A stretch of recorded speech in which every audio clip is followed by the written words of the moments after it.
Now then, Tigers, how are we doing? I hope we're doing well. 4 games remain in the Championship and every upcoming match for Hull City is the biggest one of the season. And it starts off on Saturday against a team who did us a big favour last Sunday, Birmingham City, who made our playoff rivals Wrexham drop points.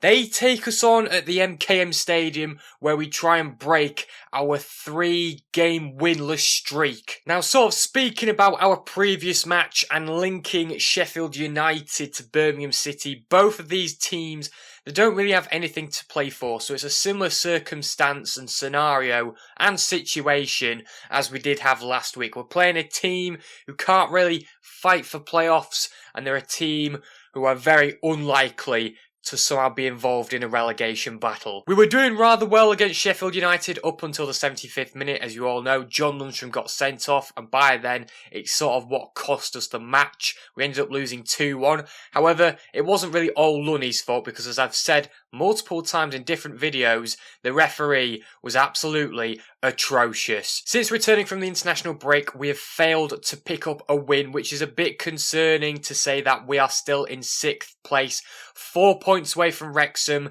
5 points away from Derby. A win is really needed to make sure we can solidify a place in the top 6. Now, Birmingham City in their last 9 matches have only won twice, secured 1 draw, and have lost 6 times. They've really been struggling as of lately. They're a team who have been doing very well at home until that kind of winless run where they did lose to Middlesbrough, Blackburn, and drew to Sheffield United, of course.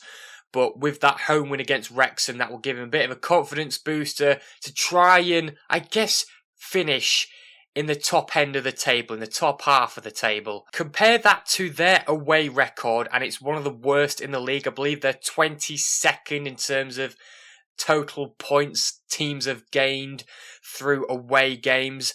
It's not been great. I think it's like a total of 18, I'm pretty sure. 18 points have collected from 21 or 22 away matches. Not great. And that's one thing we do need to take advantage of and just hope that they won't suddenly bounce back and have a very good win towards the end of the season, which, to be honest, I wouldn't mind if Birmingham do, but I know you did us a favour on Sunday. Could you maybe do us a favour this Saturday and, you know, just somewhat don't put in a great performance and allow Hull City to capitalise on that and actually win the match, because that would be nice. They are 15th in the table, and as I said before, it's just likely now for Birmingham that they want to finish, I guess, as high as possible. They know they're not going to be reaching the top 6. If they can try and gather somewhere in the top 10, I think that will be a good success of Birmingham coming by the end of the season. For us, it's all about keeping that position in the playoffs, and like I said before, like I've said plenty of times in different videos, a win is needed. We can't be dealing with draws anymore. Draws at this stage, helpless. Absolutely helpless, especially when you're involved in a playoff battle. So before I do my predicted scoreline, let's first of all predict what the starting 11 will be in this match at the MKM on Saturday. Well, no surprise, and it's pretty obvious that in goal it's going to be Ivo Pandor. I really don't have to explain anything about it. He's done a pretty good job.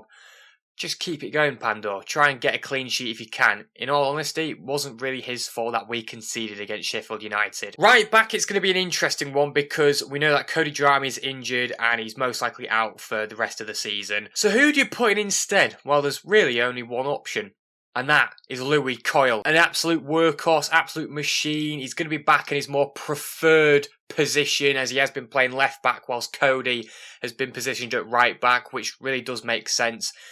Coyle he's not been too bad in all fairness, but there are times where he does struggle against certain wingers who bring out a lot of pace, speed, are very agile, so they can just easily dribble past full-backs, and Coyle is one of them where he hates dealing with tricky dribblers, to say the least. If he can just be more defensively solid in this match, rather than giving something on the attack, I won't mind. But the thing is with Cody Drameh, and what's good about him, is he can really bring something forward for City. Compared to Coyle, not as much, but hey, he's grabbed a few assists this season, so you never know. Should have said this earlier, but it is going to be a 4-2-3-1. So the two centre-backs, well, This is the question, really. Is it going to be unchanged, or will we see a replacement? Because it just seems a bit odd that Charlie Hughes is on the bench, and I don't know what to make of it, if he would come on and start this game, or maybe we'll start him against Leicester City. I'm not too sure. I think Sergei's going to be waiting until Semi Ajayi or John Egan have really had a bad performance, or have made a very costly mistake in a match to the point where they should be replaced for the next game. John Egan did perform better than Ajayi in that Sheffield United match, but I think I am going to say that it will be unchanged. I think Semi Ajayi will stay as the centre-half on the right-hand side, and John Egan will stay the same on the left-hand side. I think Charlie Hughes is most likely going to start against Leicester City on Tuesday night, since, of course, there'll be players that are wanting to recover for that match. And when you've got Hughes, who's going to be fully fit because he's coming as a sub, he's going to be aware of the situation. Hopefully he can put in a shifter against Leicester City, really be impactful, and maybe he might start the rest of the Championship campaign. So yeah, Ajayi and Egan I think will start as our centre-halves. And then at left-back, which is going to be an interesting one because we're moving Cole from the left to the right. We don't really know what's going to be going on in terms of Matty Jacob and Ryan Giles. I don't think they're going to be fully fit to be on the starting 11 for this match. I don't know if they're actually going to return to the squad just yet. I know Matty Jacob has, but I'm not sure about Giles just yet. Paddy McNair, I think is going to start left back. I know there was this kind of little bit of a concern with his hips. There was like a certain hip injury. Wasn't anything major, it was just minor, but it's something to be a bit cautious about. I think he should be fine. I think really, we've seen Paddy McNair play at left back before. When he's played there, he's always done a decent job. I'm not against it. I think he should start. And yeah, let's just hope he can give some support to the left winger, whoever could be starting that position, which I will name in a second. The two central midfielders / CDMs. Now, here's the thing. I don't know if Toby Collier's going to start because he wasn't involved in the Sheffield United game because he suffered a bit of a knock. We don't know how serious it is. It shouldn't be that serious from what we've heard. But is it more of a precaution that we don't start him? We bring him on as a sub in this match? I think it's probably the safer option. Throughout this season, it's just been injury galore for Hull City. We need to make sure we're starting players who are very unlikely to get injured or are suffering slight knocks, which can really take an effect when they're playing either 60 minutes or just in general starting the match. So I think we will have Matt Crooks start. I think, you know, really, it's always a safe bet, a safe option to start Tree, let's be real. I know he's been playing more of a cam position, which has worked. But through what I can see from this game, I think they're going to make him play much deeper, which I don't mind because, again, you know, even though he does provide something on the attack, he can be good defensively. He's probably more likely to pick up a booking, which wouldn't surprise me. But I think he's going to have that role as he will give support when coming up the pitch. And kind of, when the Hull are on the ball, he'll try and push up a bit further near to a cam position. But he's just going to have to make sure he's going to track back a bit more. And then the other central midfielder, no surprise, it's going to be Amir Hatzimetovic. Wasn't exactly great in the last match against Sheffield United, but I really just think it depends who his partnership in the midfield is with. I think when he's with the likes of Collier and Slater, who does a great job. I think when he's been with Crooks, he's done a great job. As long as he's got a good supportive midfielder who's going to kind of stay by him in some way and support the areas that have a lot of space where another midfielder can cover that, I think we'll be fine. So yeah, Matt Crooks, Amir Hatzimetovic will be playing in the two central midfield positions. Right wing, I am wanting to say that it might be Mo Balumi. He's done ever so well since he's come back into the starting 11. For some reason, though, I don't know if he's going to start this game. I just can't see it happening for some reason. I think because of the injuries we keep building up, we're going to be worried that the players that are reoccurring with injuries, they're just going to be out for another few weeks, and we don't want to take any risks at all. I can see him start, and I won't be surprised if Sergei does start him, which I'm not against, absolutely not. He's an absolute baller. But for some reason, I do sense that I'm maybe going to bench him for this game, but obviously put him on as a sub, because if you don't put Balumi on in this game, what are you doing? So I think Kyle Joseph will play at right wing. Now, I know he's not really been on the starting 11 recently. The last time he was against Oxford United, but it was on the left-hand side and he didn't have a good performance. Compare that to the game prior against Sheffield Wednesday where he was playing at right wing. He did a fantastic job. He played against Millwall on the right wing. did a fantastic job. He has to be in that position, in my opinion. He either plays at right wing or up front. He just always seems to cause chaos when he's on the ball.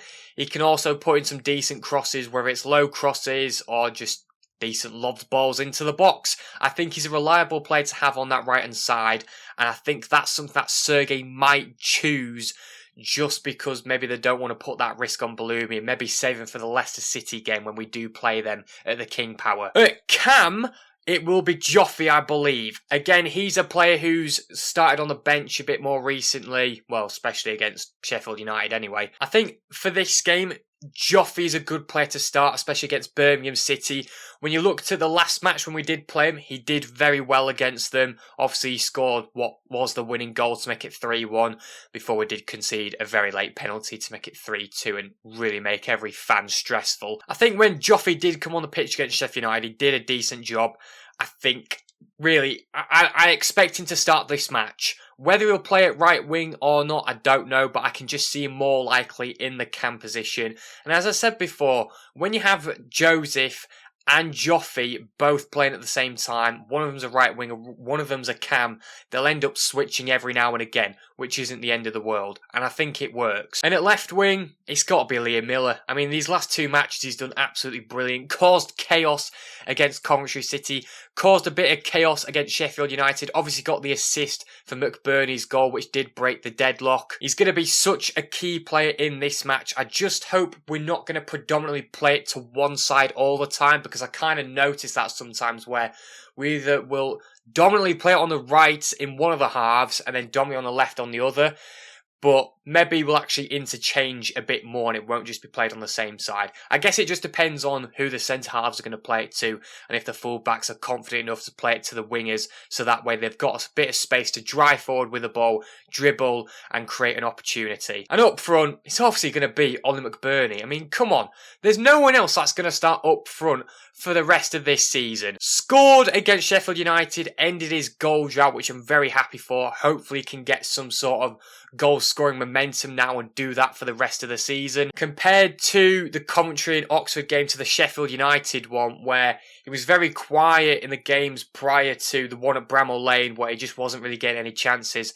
In our 2-1 loss against Sheffield United, he was getting chances, he was getting shots and opportunities on goal. We're just hoping he can carry that on into this game against Birmingham City, because it's going to be crucial that our striker is going to be testing the keeper as much as possible on Saturday. So there you go, there's my starting 11. It's going to be Ivo Panda in goal, Louis Cole at right back, the centre-half partnership of Semir and John Egan, Paddy McNair at left back, Matt Crooks and Amir Hatzimetovic as the two centre mids. Right wing will be Kyle Joseph. Cam will be Joe Gelhardt. Left wing is going to be Liam Miller. And up front will be Ollie McBurney. So from there, it all comes down to the score prediction. What do I think is going to happen? I did have that bit more confidence for our home game against Birmingham rather than our away match against Sheffield United. Mainly due to the fact, as I said before, Birmingham's away record this season in the Championship has been rather awful. And when I have made a couple of videos on Birmingham City through this season, well, especially leading up to this match, they have said that they're not expecting to get anything from this game, probably because of the away record. I have got confidence in the boys on Saturday. I think we can put in just as good of a performance as we did against Sheffield United and Coventry. I'm really just hoping we won't get a red card or get many yellow cards, so certain players are going to end up being banned or miss the next match against Leicester City, because there is actually an opportunity there that we could relegate Leicester depending on how they do on Saturday. I do feel as long as we stay defensively solid and we make sure the likes of Carlos Vicente, Jay Stansfield, and even Osman don't really have any big chances or good opportunities on goal, I do think that we should be fine and not really concede. But that's not always going to be the case for Hull, because we are going to concede goals and it's going to come at times where we don't want it to happen. I do trust our attack and just hope that they can score more than one goal this time, since we haven't done that since the return of the international break. So some goals would be nice. Usually when I go to Hull games, especially the home ones, the Tigers always seem to score 2 or more goals. So I'm hoping that's going to be the case for this match. It's just the fact that we cannot concede as many of them goals. So my score prediction, I'm going to say, will be 3-1 to Hull City. I think it's just quite the surprise that we haven't been, I guess, clinical enough on goal where to the point we can comfortably or somehow secure a victory and 3 points. This game, it's got to happen, and I think there will be this sort of redemption and improvement in this match compared to the Sheffield United one.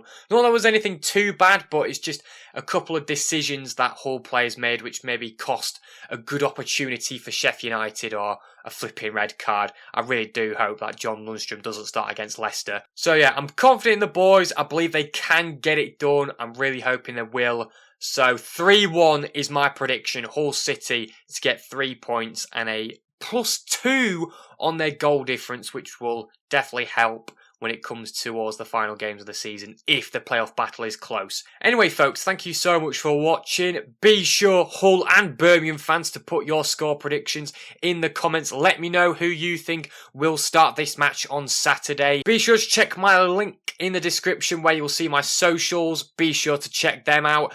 Also, like, subscribe, share, and up the Tigers!